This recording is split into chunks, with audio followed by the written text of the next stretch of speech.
Hello guys, hope you're all doing well. Today DICE revealed that they are going to revert the TTK changes that they made to Battlefield 5. So last week they introduced a change that meant the bullets did less damage and people took more bullets to kill them. But if you've been following along in the community and on social media, YouTube, Reddit, Twitch, wherever, you'll know that that was quite an unpopular change with the majority of the vocal player base. But a couple of hours ago, the community manager for the game, Dan Mitre, posted this on Reddit. Hello Battlefield community, we've committed to giving you an update this week around BF5's time to kill adjustments, as seen in last Friday's letter to the community. And after rolling out those changes last week, we've listened to your feedback, reviewed our statistical data, and have made the decision to return to the original TTK values seen at launch. Our intent with the TTK changes was to see if we could evolve the BF5 experience and make it more enjoyable for new players, whilst also making sure the Battlefield vets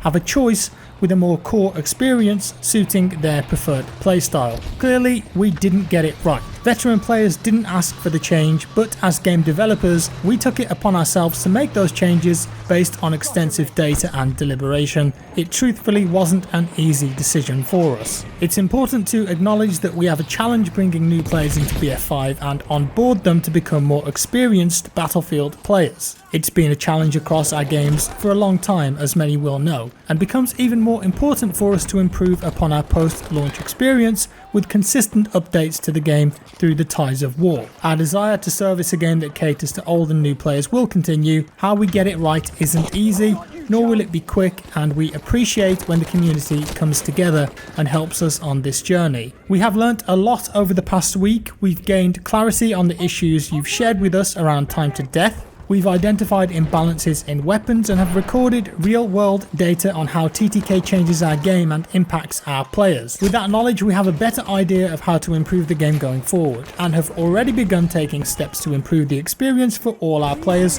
new and veteran. Starting tomorrow, December the 18th at 4 AM PT, and that's 7 AM ET and 1 PM CET, we will revert the TTK changes to their original launch states. We will remove the Conquest Core playlist, and we will not introduce any new core playlists as mentioned in last week's letter. This will be a server-side update and does not require a client download. And we'll continue to identify how we can improve the BF5 experience, and we'll have more information for you around those changes starting in the new year. Thank you for your feedback and patience. We're excited to be on this journey with you, signed the Battlefield team. So there it is. I think that's the perfect response to what happened here. It certainly wasn't a good idea to just blanket change the bullet damage across the board, because that just created this massive inconsistency in the game. And many of us preferred the faster, more lethal time to kill values. And it seems like DICE perhaps are looking at this in a different light now, and maybe it isn't the TTK values that's stopping new players coming on board,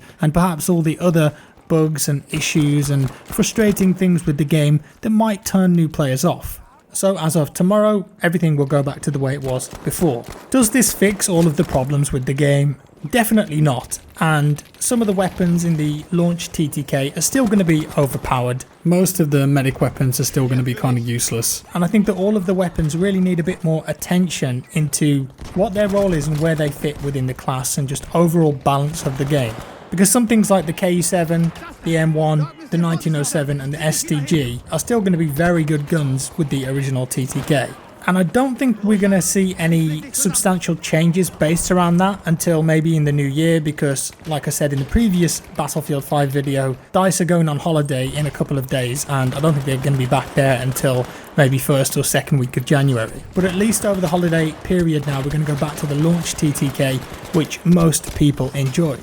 Now there's a couple of things that I want to pick up on in that post, and one of them was about how they've always struggled to get new players into the franchise and keep them there, and Battlefield has always had difficulty with doing this because it's such a complicated game, and the people that play it tend to play it a lot and therefore are quite good and a lot better than anyone who's just picking it up for the first time. And it's a difficult problem for sure, but I think there were a couple of things that DICE could be doing better with this. For example, the practice range. What we got last week, or whenever it was, a couple of weeks ago, was not very good, and it didn't serve its purpose at all.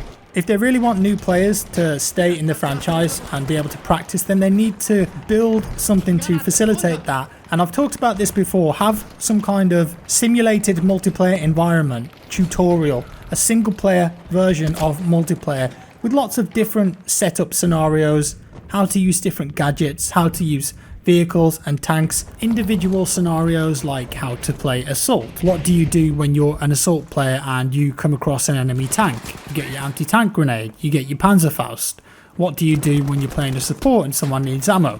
Oh, you press 3, you drop an ammo kit, stuff like that. And really craft that experience into something enjoyable that new players would want to play through. What we've got with the current practice range is awful, to be honest with you. And I think at the moment, even if they just gave us like a client-side version of Panzerstorm that we could invite a couple of friends into and have friendly fire on and just let us spawn with any tank, vehicle, airplane, all the weapons, all the gadgets, all the different classes, and just experiment and have fun that way. That's a large open map. That would probably be better than what we've got at the moment for the new guys to just mess around on. And also a good suggestion that I saw on Reddit that apparently COD are doing is just put those players into their own servers. If they're quick matching and they're under a certain level, just put them in servers with other people in that level range. That way they're going to be playing and learning the game with people who are of the same skill as them. It could be a good solution. But all in all, I'm glad that DICE acknowledged that maybe this was the wrong way to go about things and just blanket changing all the weapon damage. And it sounds like there's going to be a lot of stuff coming up very soon. One of the lead designers on the game, Drunksy, was posting on Twitter earlier about some things that him and his team have been working on, and he even posted this video of the new vaulting and ledge grabbing animations, and they look really nice now. They're very janky in the game at the moment, vaulting, grabbing onto ledges. It's incredibly inconsistent. Earlier I was playing on Devastation. I went to vault over something, it played the animation, didn't put me up there, and then I got killed by an MG42. I just all F4'd the game straight there. But this new system looks like an improvement for sure. And ledge grabbing as well, instead of having to spam the button now, if you just hold spacebar after you've done the jump, it will attempt to grab onto something if it's available. He also mentioned that there's a ton of gameplay changes and improvements that we're going to see soon, and some of these will come in the next patch and some maybe a few weeks later, and he says that it's going to be good. And these are going to include, like I just talked about, the vaulting and the ledge grabbing updates, the death experience, kill cam included. So I don't think they're going to build like a kill cam, like a COD kill cam where you can see how you got killed, because that just wouldn't really work in Battlefield with the revive state and everything like that. But maybe this is just adding more information to the kill cam, focusing on who killed you, how much damage they did to you, where did they hit you, what weapon, that kind of thing, just to give a bit more feedback to the player. And then soldier animations with consistency and tracking, weapons aimed down the sight when moving, scope glint, and I saw him elaborate on this a bit. So they're going to differentiate between a medium scope and a long scope. I don't know how they're going to do that with the glint, but that's what they're doing. Changes to the flare gun, the ragdolls, because they're really glitchy still. Damage and health communication awareness, so that's when you get hit and how it feels when you're getting hit. Hopefully that can address some of the time to death problems that we're seeing, netcode and more. I know that they've just done a ton of netcode tests and they've got a load of data from that, and hopefully that shows a lot of bugs that they can therefore fix.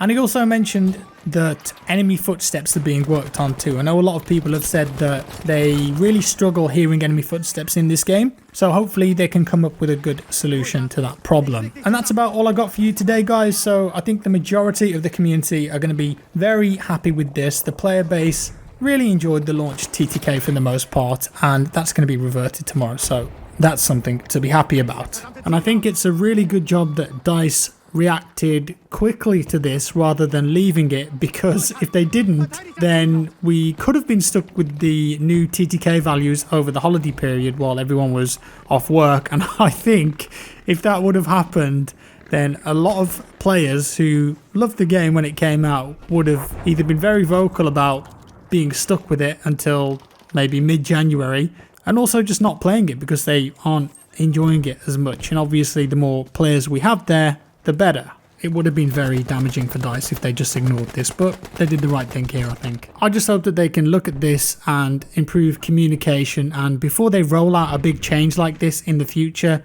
just discuss it and try and feel out with the community members, run experimental test playlists, and then gather your data that way before just forcing a big change into the game like this. And hopefully with the TTK staying the same, they can now focus on all those other bugs and problems with the game, and then start working on RSP, on new content, adding more maps to the game, more game modes, and fleshing it out over 2 years or however long they plan to support this game for. Either way, let me know your thoughts down in the comments below, guys. If you liked the video, give it a like. If you didn't, a dislike. Subscribe if you want to see more, and I'll see you in the next one.